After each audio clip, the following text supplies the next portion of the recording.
There is a story in the Bible that goes, after Jesus had died, resurrected, he was still, kind of hanging around and maybe in this dimension, maybe not in this dimension, floating in and out, and then he was gone from this dimension.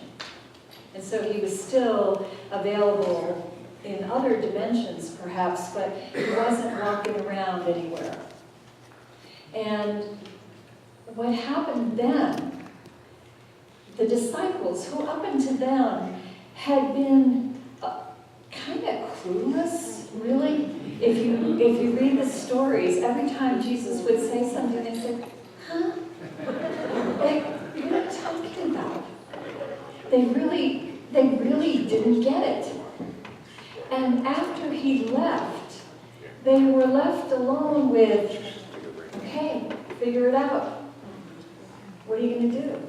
It's kind of like when you went to college, when you left for college, you thought you knew it all, right? But then, or out on your own, whether you went to college or not, you get in your own place and it's like, oh, where's mom? Where's dad? I don't know. But you had to figure it out. You became an adult.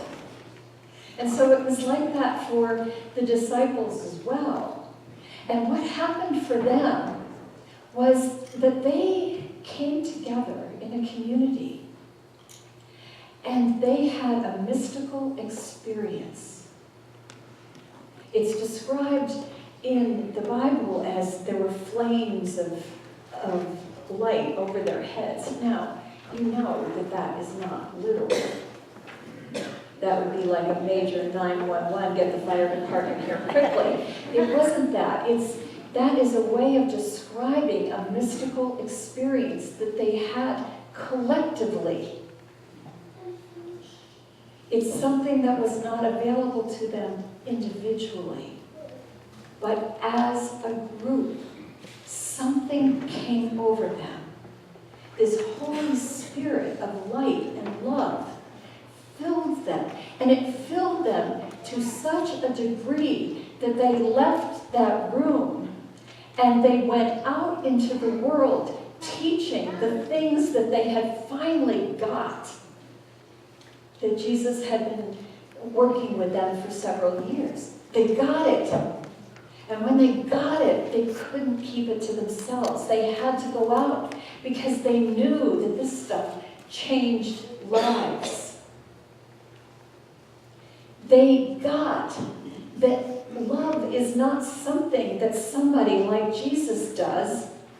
It's something that comes through all of us. I was in my mastermind group a couple of weeks ago, and in the meditation, I just got this surge of gratitude and love that came through, and along with it came the words, "You are my hands. You are my eyes. You are my voice." And I want to say to you, that was not just for me. That was for each one of you. As I go on this sabbatical, for which I am so grateful to all of you for providing me this opportunity to get a reset and a recharge. But as I go on it, this is not the opportunity for everybody to say, oh, well, Jane's not here, I think I'll go camping for the summer. I mean, of course, you're going to go camping at Central Oregon, but you have to still be here because this is not about me. Look what happened to the early church after Jesus left. I know I'm comparing myself to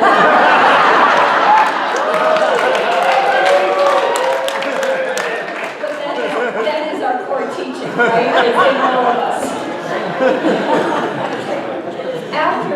After the leader left, they all got on fire and they spread out in ways that he could never have done by himself. And they created this church that was full of life, where people were being healed. Look, we have today, this afternoon, we have this huge group of healers in this community. And we have new healers who are becoming members all the time. This is an amazing place where people are being healed. We have prayer teams that are using the power of prayer to help people heal. I could never do this by myself. This is an us. We are all needed. Nobody is an extraneous part. Each one of us has something. And if we don't stand up, if we don't show up, if we don't write it, whatever it is, if we don't do that, then something is missing in our world. There are people, and not just this summer, but there are people who need what only you can say.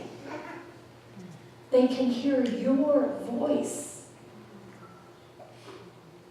And so it's important that you show up, that you express that voice. It matters. You matter. Lawrence, would you come up for a minute? Because you had something. Lawrence and Dick are both in my mastermind group, and as we were talking, he had something to say, and I said, oh, you got to share this with everybody. I hope you remember what you were going to say. I thought it'll come through, because that's how it happens. It's changing as we speak. Okay. Well, I think it had to do with diversity, and how diversity is a co-creative thing.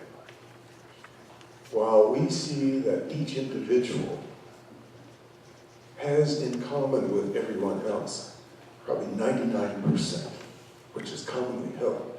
But there is that 1% that is individuated, and that's our gift. Okay. And I'm reminded that diversity is what makes up all of the richness of life. Like, for instance, the colors we see in the rainbow. There are 3 basic archetypal colors that make up the entire rainbow, right? And it's the richness of that diversity that makes up the richness of life. What each of us brings to that equation creates the music that is more than one perfect note. It's the blending, the harmony, and the discord at times that resolves into greater and greater richness. As we see that unifying love element that binds us together in the co-creation, we are the co-creation. All the members who joined today, they are the enrichment that continues because of love. And when we look at what is the basic principle of life that corresponds with universal law, well, physics can tell us a lot of it that is measurable, but what it cannot tell us is that the ultimate principle is truth. And what is truth? Vibrationally, energetically, it is love, isn't it? That we have a loving co-creation, which is the quantum physics that draws us all together. You know, we can be looking, as quantum physics has pointed out, we can be looking through a microscope of subatomic activity, and what do we see? We see changes based on what we perceive. That is synergy, which is the component, the key component of co-creation. It's bringing our energies together, unique energies, unique gifts, that is harmonious. That's love. And that's what's happening here in this community. And we are we are providing in the world a healing just by being here together in that vibration. And so it is.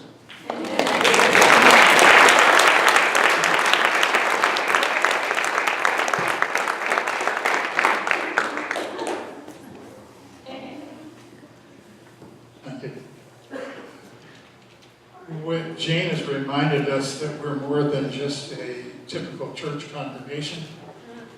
We're a spiritual community.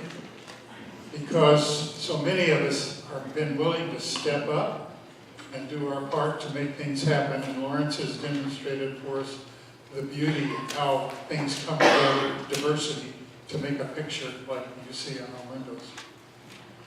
And my message is to say to you, what we're experiencing here as our community is reflective of a major change that's taking place in human consciousness.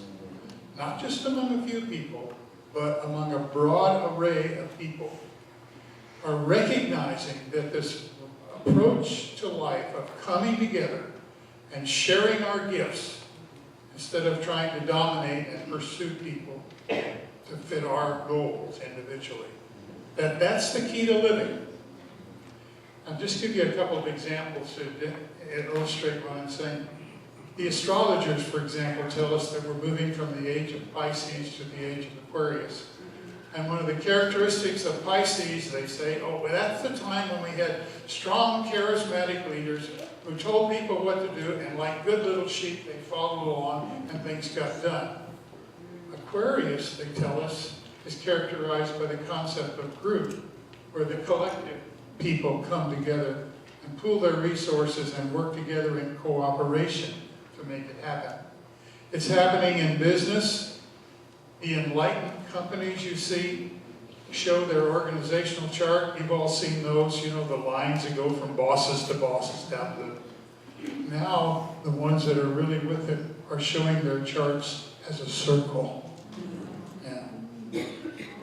You see it happening in technology, that for all of its strengths and weaknesses, what technology is doing for us is taking care of the mundane tasks of life and freeing us to have a lot more time and energy than we ever have had before. And strangely enough, people are saying, what will I do with that?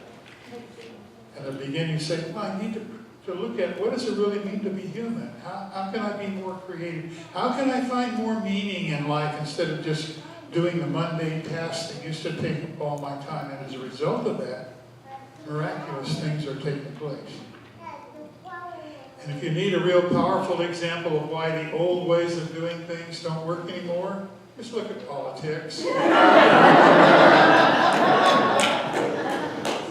past, politics has been all about power. Give me lots of power, then I can dominate you and force you to do what I want.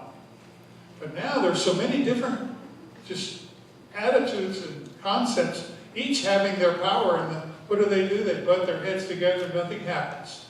We say, nothing's happening. And yet a few people, mostly folks like us, are getting the message that if we start trying to find common ground and ways to work together, we can develop solutions. And the enlightened politicians are beginning to catch it a little bit. And in time, it'll come through. The biggest example you already been given, Jane has told you, we're a living example of it, and that's churches. In the past, the attitude towards church was we need a responsible, professional person who will tell us what we're supposed to believe, what kind of rituals we're supposed to perform, and the approach of authority we're supposed to take, respecting their authority to tell us what to do. Churches that still follow that model aren't doing too well these days. And there's a good reason for that, because people are rising up and they're saying, if I'm a spiritual being, then I need somebody to tell me how to express that and unfold it and be that. It's tough. I need some help. I need some place where I can learn how to love and have my spiritual consciousness awaken. And that's what's happening here. Yeah, we're on the leading edge, if you will, of this consciousness change that's taking place with humanity as a whole. And I know that as change occurs, there's a lot of violence and turmoil and unhappiness. And we're experiencing that, and a lot of people get discouraged. And they say something like, oh my God, who is going to come and deliver us from all of this turmoil and hate and difficulty that we're experiencing in our lives? And the answer is, there is no messianic figure that's going to come and deliver us. To use the words of an ancient Native American proverb, we are the ones we're waiting for.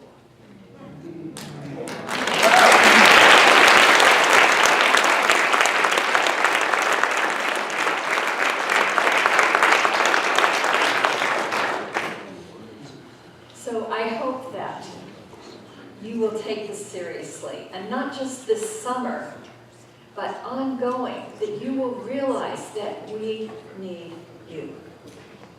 That you will be the one who embodies love. As new people walk through our doors, you will be the one they're noticing that you haven't seen that face before, and welcoming them and helping them to discover if this is a home for them.